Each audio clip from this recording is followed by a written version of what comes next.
हिंदू पंचांग के अनुसार वर्ष के अंतिम माह फाल्गुन की पूर्णिमा को होली का त्योहार मनाया जाता है। कहते हैं कि यह सबसे प्राचीन उत्सव में से एक है। हर काल में इस उत्सव की परंपरा और रंग बदलते रहते हैं। आइए जानते हैं इसका इतिहास। होली के पर्व से अनेक कहानियां जुड़ी हुई हैं। इनमें से सबसे प्रसिद्ध कहानी है प्रहलाद की।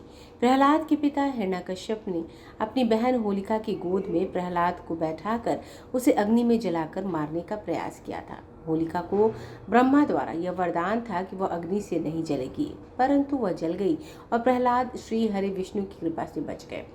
इसी घटना की याद में होलिका दहन किया जाता है। कहते हैं कि भक्त प्रहलाद सतयुग में हुए थे। इसी तरह सतयुग में ही इसी दिन शिव ने कामदेव को भस्म करने के बाद रति को श्री कृष्ण के यहाँ कामदेव के जन्म होने का वरदान दिया था। इसलिए होली को वसंत महोत्सव या काम महोत्सव भी कहते हैं। यह भी कहते हैं कि इसी दिन राजा पृथु ने राज्य के बच्चों को बचाने के लिए राक्षसी ढूंढी को लकड़ी जलाकर आग से मार दिया था। त्रेता युग के प्रारंभ में विष्णु ने धूलि वंदन किया था। इसकी याद में धुलेड़ी मनाई जाती है। होलिका दहन के बाद रंग उत्सव मनाने की परंपरा भगवान श्री कृष्ण के काल से प्रारंभ हुई। तभी से इसका नाम फगवा हो गया, क्योंकि यह फागुन माह में आता है। कृष्ण ने राधा पर रंग डाला था। इसी की याद में रंग पंचमी मनाई जाती है। श्री कृष्ण ने ही होली के त्योहार में रंग को जोड़ा था। प्राचीन काल में होली को होलिका के नाम से जाना जाता था और इस दिन आर्य नवतृष्टि यज्ञ करते थे। इस पर्व में होलिका नामक अन्न से हवन करने के बाद उसका प्रसाद लेने की परंपरा रही है। होलिका अर्थात खेत में पड़ा हुआ वह अन्न जो आधा कच्चा और आधा पका हुआ होता है। संभवतः इसलिए इसका नाम होलिका उत्सव रखा गया होगा। प्राचीन काल से ही नई फसल का कुछ भाग अपने देवताओं को अर्पित किया जाता रहा है। इस तथ्य से यह पता चलता है कि यह त्योहार वैदिक काल से ही मनाया जाता है। फागुन शुक्ल पूर्णिमा को आर्य जौ की बालियों की आहुति यज्ञ में देकर अग्निहोत्र का आरंभ करते हैं। कर्मकांड में इसे यवग्रहण यज्ञ का नाम दिया गया है। बसंत में सूर्य दक्षिणायन से उत्तरायण में आ जाते हैं, इसलिए होली के पर्व को गवंत राम भी कहा गया है। होली का आगमन इस बात का सूचक है कि अब चारों तरफ बसंत ऋतु का सुवास फैलने वाला है। जेमिनी के पूर्व मीमांसा सूत्र के अनुसार होली का प्रारंभिक शब्द रूप होलाका है था। जेमिनी का कथन है कि इसे अन्य सभी आर्यों द्वारा संपादित किया जाना चाहिए। ज्ञात रूप से यह त्योहार 600 ईसा पूर्व से मनाया जाता रहा है।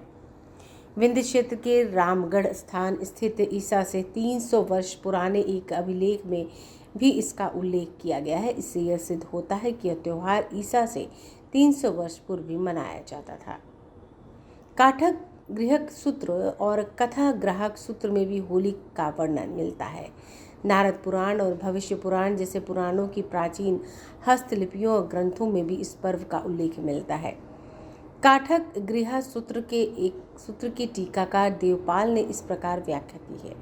होला कर्म विशेष सौभाग्य स्त्रीणा प्रातान्मूर्ते तत्र होलकाहे राका देवाय, अर्थात होला एक कर्म विशेष है जो स्त्रियों के सौभाग्य के लिए संपादित होता है, इसलिए राका देवता है।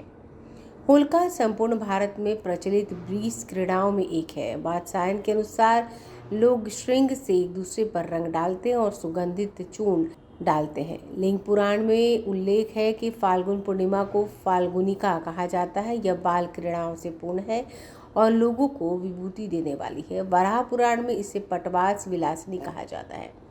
प्राचीन भारतीय मंदिरों की दीवारों पर होली उत्सव से संबंधित विभिन्न मूर्ति या चित्र अंकित पाए जाते हैं। ऐसा ही 600वीं सदी का एक मंदिर विजयनगर की राजधानी हम्पी में है। 16वीं शताब्दी के अहमदनगर के चित्रों और मेवाड़ के चित्रों में भी होली का उत्सव का चित्रण मिलता है। सिंधु घाटी की सभ्यता के अवशेषों में भी होली और दिवाली मनाए जाने के सबूत मिलते हैं। ब्यूरो रिपोर्ट, आंखें न्यूज़ 24। अगर आपने अभी तक हमारे चैनल को सब्सक्राइब नहीं किया है तो हमारे चैनल को जल्द से जल्द सब्सक्राइब करें, लाइक करें, शेयर करें और कमेंट करें। क्या आप पत्रकारिता के क्षेत्र में अपना कैरियर बनाना चाहते हैं? तो आज ही royal Ashoka institute of mass communication and journalism में अपनी जगह सुनिश्चित करें। आर्यभट्ट ज्ञान विश्वविद्यालय पटना से मान्यता प्राप्त। 100% प्लेसमेंट के साथ royal Ashoka institute of mass communication and journalism नामांकन जारी है। हमारा पता है DS/16 गायत्री मंदिर के समीप, कंकड़ बाग, पटना 8,20,000। आप हमें संपर्क भी कर सकते हैं।